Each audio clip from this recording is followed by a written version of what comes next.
Hi everyone, we are the Group 6 and I am Samantha Nicole Torceno, one of the reporter.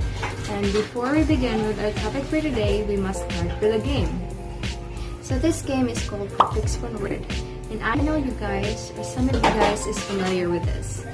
So the given pictures is all connected with our topic for today. So without further ado, let's get started. So can you guess what the picture is telling us about? It's so neat and clean. And there's a hint. Yes, you got it right. That is organizing. Here's the next picture. Can you guess what it is? You're correct. It is delivering. The next picture is this. Can you get what it is? You're correct. It is persuasive speech. Our topic for today is all about organizing and delivering a persuasive speech. So by the end of the lesson, we must have been able to identify the feature of a persuasive speech, write topics appropriate for a persuasive speech, develop and deliver a persuasive speech, evaluate and critique a persuasive speech, practice learning and thinking skills, life skills, and ICT literacy, and lastly, we must have been able to reflect on our learning and organizing and delivering a persuasive speech. What is a persuasive speech? According to Gumbel in Gumbel 2012, it is a form of speech or a communication that people of diverse backgrounds mostly engage in. When you deliver your persuasive speech, your primary goal is to influence the thoughts, feelings, actions, and behaviors or attitude towards your listeners or your receivers. Likewise, you also aim to change their perception and convince them that your argument is more practical and important. A compelling speech or a persuasive speech is a particular type of speech whose purpose is to convince the audience to accept their point of view. For example, a sales speech. Their goal is to convince their buyer that their products is very useful. It is useful when you need it or you buy it. And persuasive speech is one of the three most common types of speech. The other two are informative and special occasions. Persuasive language is used when moderators decide to convince an audience with a presentation or idea, like a sales talk like that. And our goal is to persuade the people to believe in a particular point of view. So that's it for the persuasive speech, and I will give it to you to Miss Bargamento about the qualities of persuasive speech. Qualities of an effective speech. So maybe you're questioning right now, why is it important we should know the different qualities of making an effective speech? So the answer to that is we need to know the different qualities so that we can apply those qualities when it's our turn to write or make a speech. Because making a speech is different from making an effective speech. Because the efficacy is there, and we should always emphasize that our speeches can have an impact, a positive impact to the audiences. And in order to make that positive impact, in order to have that type of impact in our speeches, we need to learn, we need to understand, and we need to know the different qualities in order to make an effective speech. So here are the qualities. So beside each quality, as you can see, there are guide questions in order to accomplish those. So first, we have the well-defined goal. So it's important that you should have a defined goal in mind, because it is the way having a goal is a guide. It's already a guide on how you can write, on how you can manage, and on how you can break down the points of your speech. And one question there is, what is your specific goal in mind? So those are the questions in order to answer and in order to find out your defined goal. Next, the second quality is a clear main point. So it is important that your main point must be clear, because the main point is the reason why, or is the message you're conveying to the audience, to the listeners. And that should be clear, because if it isn't clear, usually it confuses the audiences. And you should also not just question the others, like, is this message clear for you guys? You should also question yourself, like, is the message I'm delivering clear to me? Because how are you going to defend, or how are you going to present your argument when the main point you are defending, or the main point you are presenting, isn't clear to you? And the third quality, we have the sufficient supporting ideas. So why is it important that we should have supporting ideas? I mean, not just supporting ideas, but sufficient supporting ideas. So it is important because having sufficient number of supporting ideas usually answers all of the questions of the audience. So basically, if the audiences have a question, and the way you are spitting supporting ideas, it immediately answers their questions. So, like, do you have factual statements and reliable sources to support your main point? That's one of the guide questions there. Next, fourth is logical reasoning. So how will you state your arguments? And there are many ways in stating those.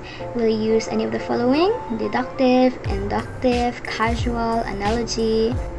And it is important to have this, because having a specific way of stating your argument is making the speech cleaner, and it's more precise.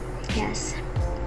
The fifth quality is the effective and powerful ways to gain attention of your audience. So you need to make sure that your audiences are listening to you, and you should make use of powerful ways and effective ways that you should gain their attention, because what's the point of you doing your speech if they're not listening? So you need to brainstorm ideas on how you should gain their attention and how they should focus to you during the time that you are delivering your speech.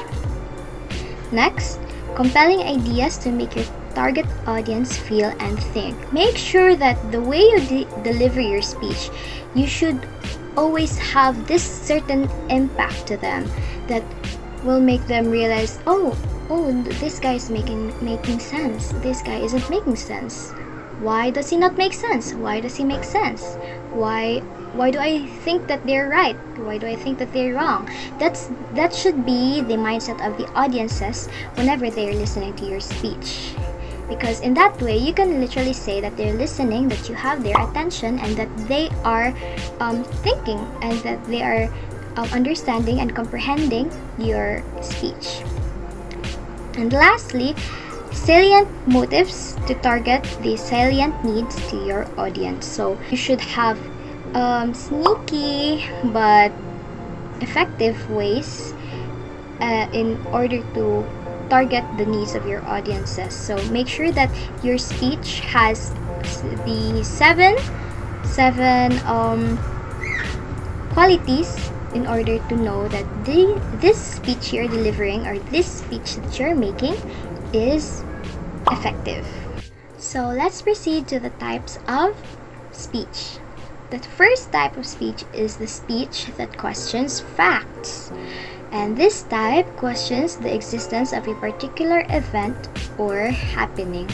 So basically, in this type, this speech usually focuses on the questioning of something that literally exists. Basically, they're like, why did this happen? Why does this exist?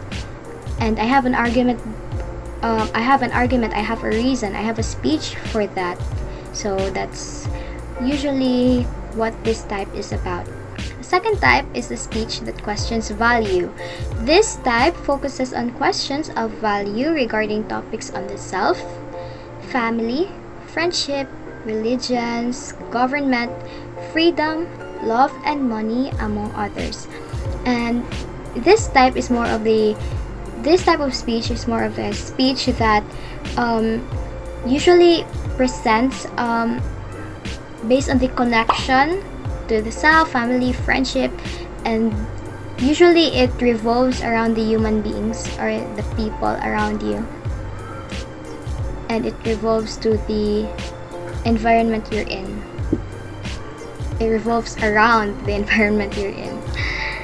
Next type of speech is a speech that questions policy.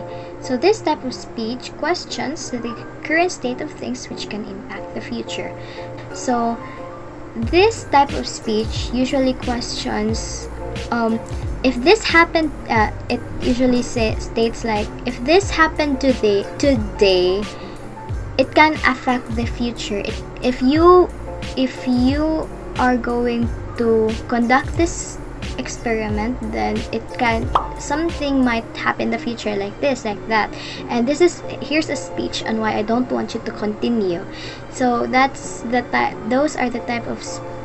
basically, or that's how, or that's what usually is presented in this type of speech. And lastly, the last type of speech is a speech that refutes. This type either responds or disproves the claims of others while defending and promoting one's own claims. And the example for this one is a debate. And this type of speech, basically, you make this speech or you present this speech. You either agree on one's claim or you disagree and you promote your own. And that's why debate is an example of a speech that refutes. So those four are the types of speech. First, speech that questions facts. Second, speech that questions value. Third, speech that questions policy. And lastly, speech that refutes. Thank you. So, organizational pattern. So, what is organizational pattern? So, it is patterns of organization show the relationship between supporting details in paragraphs, essays, and chapters. The organization of the supporting details helps you understand how an author thinks and helps you remember what you read. So, the following are some of the suggested that you can use when you organize persuasive speech. AFOREST. So it consists of anecdotes, facts and figures, opinion, rhetorical questions, emotive language, superlatives, and tripling. So anecdotes. So it begins your speech with a personal story, observation, or experience. Facts and figures. It provides striking with statistics that can support your ideas. For opinion, you can begin your statement with I believe that, I know that, I can, and others. For rhetorical questions, you can add engaging rhetorical questions. For emotive language, you should let it appeal to your audience's emotions. Superlatives, use superlatives to exaggerate an idea. For tripling, writing principle simply entails using three words together to reinforce your point. An example is about Julius Caesar's statement, Veni, Vidi, Vici. When it translates to English, I came, as I saw, I conquered. So this is the format below. I will talk about only the left side because the right side will only be a waste of time, but you can get a hard copy of our PowerPoint in the description box. So the format is, it consists of anecdote, facts and figures, opinion, rhetorical question, emotive language, superlatives, and tripling. For problem solution, first is you need to identify the problem, and second, provide a solution which will show the practicality of your proposal. Its purpose is to persuade your listeners that the LGBTQ community should be protected from discrimination. Its main point is the LGBTQ community deserves to be protected by the state against exclusivity in any workplace or office. Its supporting idea is there have been horrible reports and cases of discrimination against members of the LGBTQ community at work in terms of promotion and benefits. Hence, there is a need to create and implement a policy related to this. So this is the format. problem, solution, support 1, and support 2.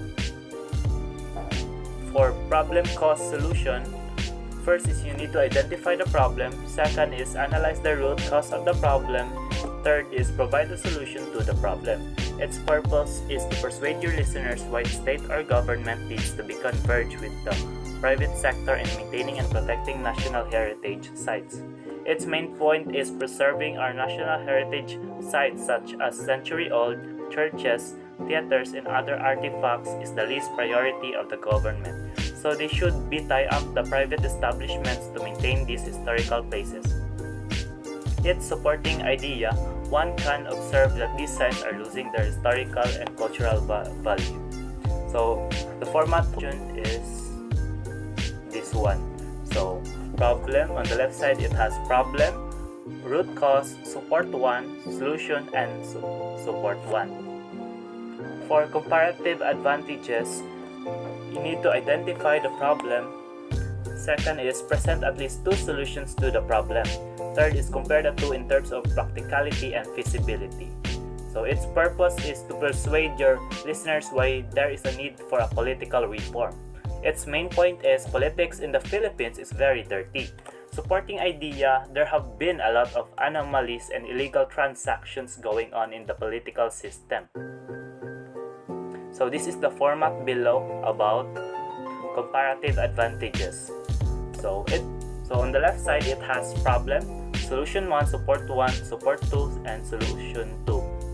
It has support 1 again and support 2.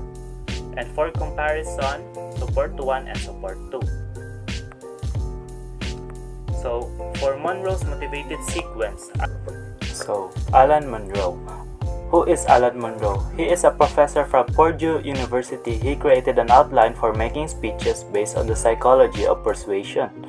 This outline is known as Monroe's motivated sequence. So here's how to apply this technique. First is you need to grab the attention of the audience by identifying the challenge you plan to confront or the problem you plan to address. Second, establish the need or urgency to address the identified challenge or problem. Third is you present possible solutions to your audience to satisfy the need. Fourth is help your audience visualize. And the last one is engage your audience to participate in promoting change through a call for action. So its purpose is to persuade your audience to abstain from consuming alcohol. Its main point is abstaining from alcohol will help students live a healthy and safe life, which will benefit themselves and those around them while avoiding any criminal actions. So this is the format of Monroe's motivated sequence. So it has attention grabber, it has need, satisfaction, visualization, and call to action. For methods of persuasion, so consider what Stephen Lucas, author of The Art of Public Speaking, writes about how the audience can be persuaded by a speaker. So they perceive that the speaker has credibility, they are convinced by the evidence presented, they are convinced by the speaker's reasoning, and lastly is their emotions are touched by the speaker's ideas or use of language. So how to enhance your credibility. Explain how you become an expert on the topic. So you can do this by sharing how well you read, investigated, or researched the topic. Second is connect your experience, beliefs, values, or attitudes with your audiences. So you can do this by telling your audience that you have the same experience, beliefs, values, or attitudes. So practice more often so you can deliver your speech with conviction. You can do this by exposing yourself more often to speaking situations such as reciting and reading announcements in class. So for the next one is how to use evidence. So first is to specify evidence. So you can do this by telling your audience that a specific number, example, or document. Second is avoid outdated evidence. So you can do this by reading and digging new evidence to keep yourself updated on the significant facts and figures. And for the third is choose reputable or credible sources for your evidence. So you can do this by carefully identifying and evaluating your sources. So how to use reasoning is you need to avoid logical fallacies or errors in reasoning. So you can do this by studying types of logical fallacies. The following are some of the most common errors in reasoning. Ad hominem. So this happens when you attack the character of a person instead of his or her argument. So basically it's just attacking the person.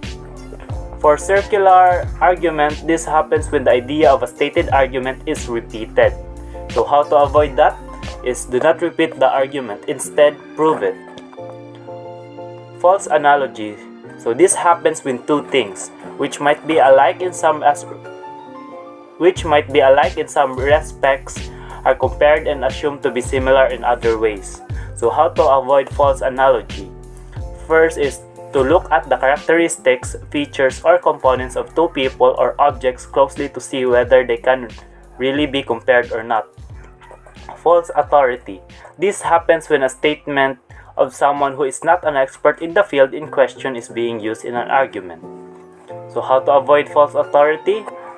You need to check properly the qualifications of the person being cited. So for false cause and effect, this happens when the connection between two consecutive events is not clear.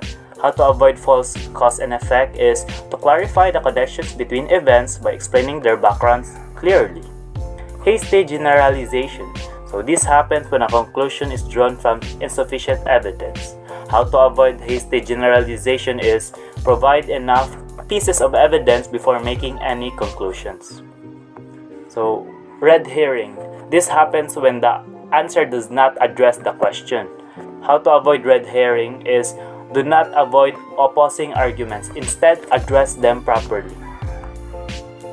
So, how to use emotional appeal?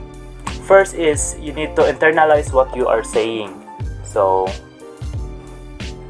the audience will be more convinced of your message if you also show conviction what you are saying. Second is use emotion appropriately. Although well-executed emotional appeal can be used as a strong weapon in persuasive speech, take note to use it only when appropriate to the message. Okay? So, that's all. Thank you. Hi everyone, I am Francine Edem, the editor of Group 6, and that is our discussion for today, which was discussed by my group mates, and I hope you understand what a persuasive speech is and the qualities of persuasive speech and types of persuasive speech and its organizational patterns and methods and methods. And I would like to say thank you to my group mates, which is Morales, Bargamento, Aguilar, and Cojo for being so cooperative and making this discussion successful.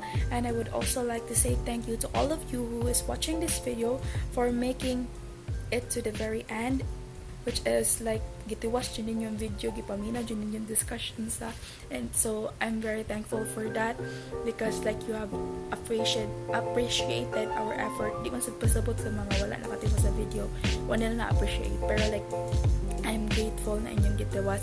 And before I would end this discussion or video, I would like to say that it is okay to fail.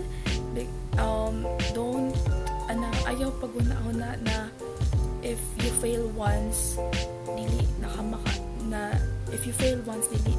succeed or you will never be successful, because failure is part of the hardships that you will need to encounter if you want to achieve your dreams or aspirations in life. So it is okay to fail.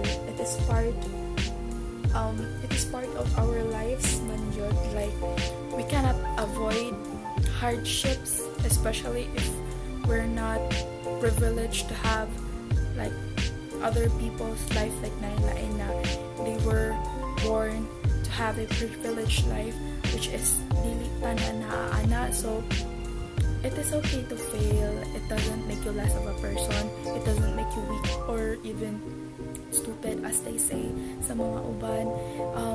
Failure is actually part of success, or it is actually part of being successful. So laban lang jud ta sa never give up, because someday achieve jud nato atong mga dreams. So never give up, never let the negativity ruin you or ganang maguba sa iyong future. Always think positively, or always avoid or ayo lang jud padalaan ng mga negative comments or negative na mga thoughts, because someday you will reach your dreams, and like mo ana jud ka na ay jud ay na I will be successful na. So that is all, and if you want a copy sa among PowerPoint presentation, it is in the description box. And if you have questions or clarifications, you can comment down below, and I will respond, or my groupmates will respond. So that is all, and thank you. Bye bye.